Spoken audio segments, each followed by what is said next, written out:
Good morning. It's April 22nd, and I thought I should bring you back up to date. It's been a while since I've posted an update on anything.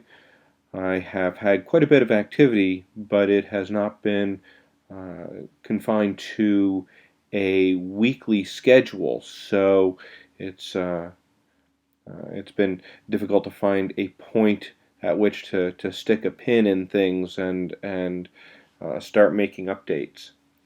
Um, the first thing that I'd like to draw attention to is that I've sold quite a few more of the bicycle license plates. I still have quite a few left, but we can see that the loss has been dropped down to $3.81 on that lot. I've had I've dropped the price down to $5 a piece, and with the low overhead costs, I'm making a fairly decent amount of money on these. This update, by the way, is as of 6 days ago. So I've had some other sales since then, but this is largely up to date on both sales and purchases as of April 16th. And we'll quickly scroll through. We can see here on the January 29th purchases, we now have a profit total of $355.45. And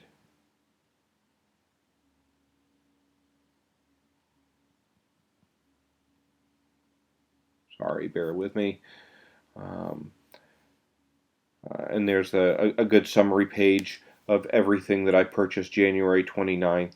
Again, the only change really is on this bicycle license plate line. Otherwise, everything else has been closed out.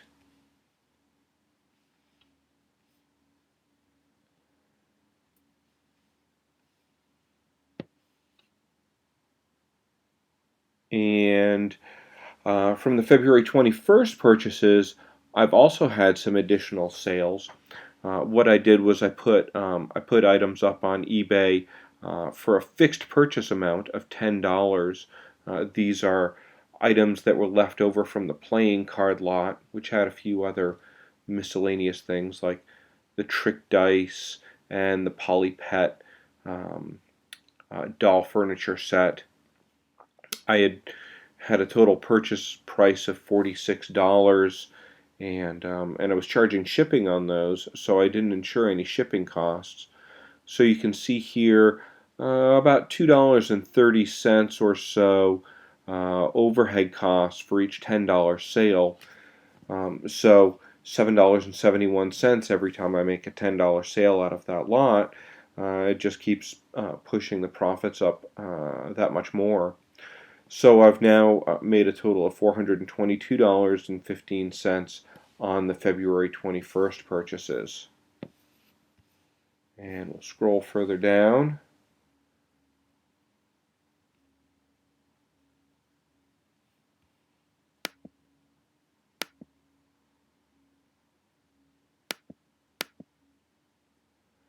And then lastly, we'll come to the purchases of March 8th, 14th, and 28th. So these are mostly a couple of auctions that I went to, plus some estate sales that I went to. First, on the 8th, I purchased the science fiction magazines as well as the Hermes scarf. The Hermes scarf sold for $90, so that was a fairly significant loss. After the overhead, I lost $120.35 on that. It stings a bit, but these things do happen. The science fiction magazines are an ongoing thing. I've sold 4 of them so far for a total of $32 with modest overhead. I'm sitting right now at a loss of $41.50.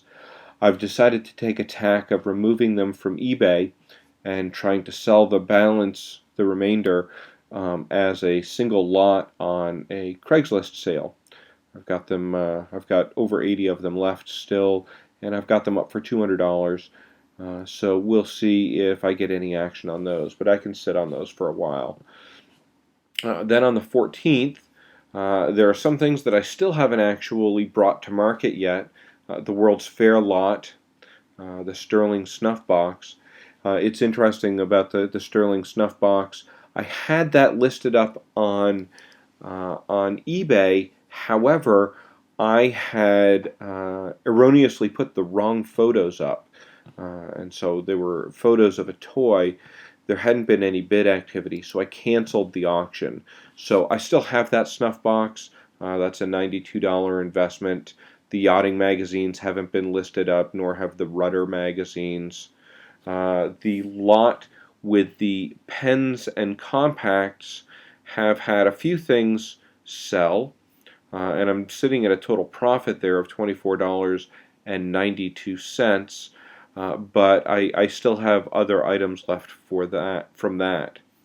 I haven't had any luck selling the children's fashion photography, so I've still got a $184 loss on that. And the Art Deco bridge scorecards, shockingly to me, have not sold.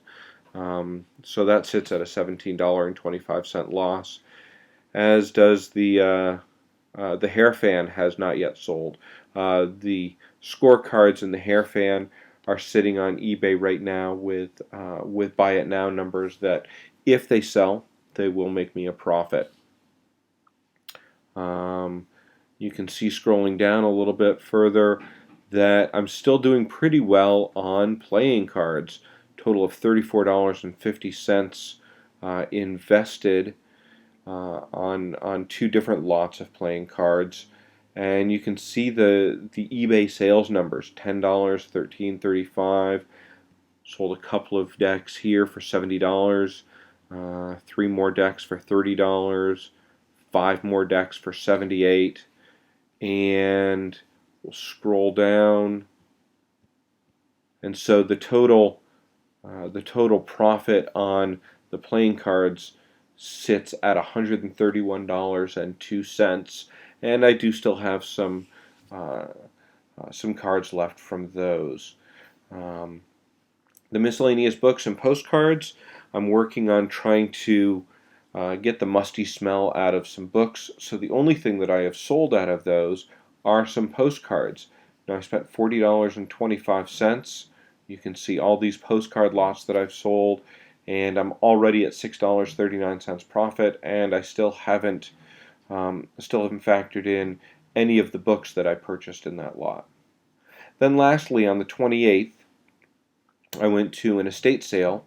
I bought some speakers, an oil painting, a Tyco Night Glow set, which is a slot car racing set, and some sewing patterns.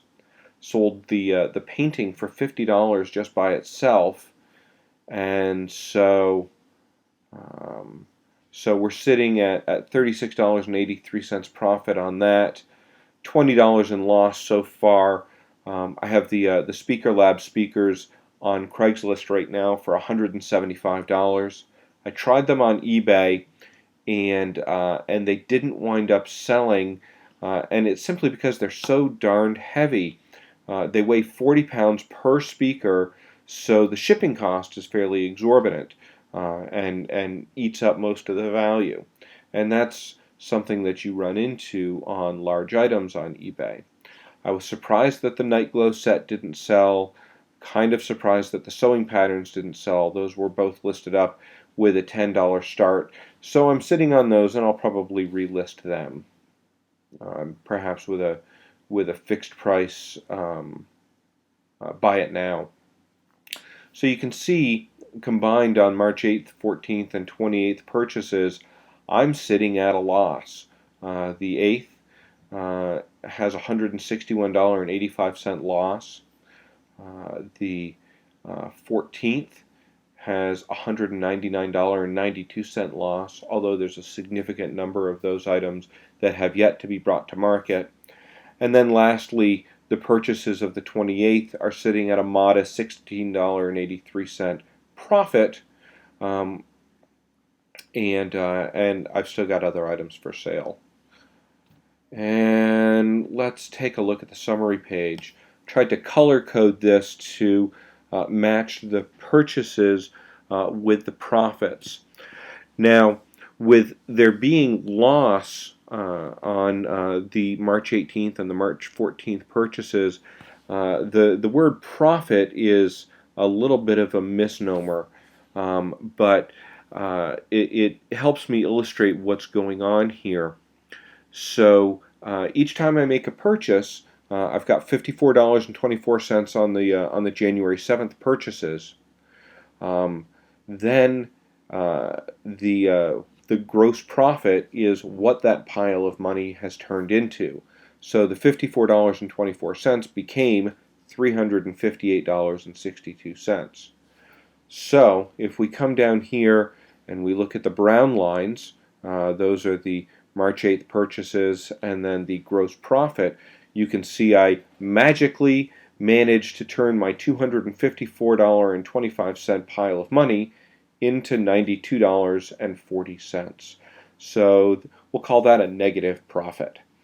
Additionally, on the 14th, my $517.50 pile of money became a $317.58 pile of money.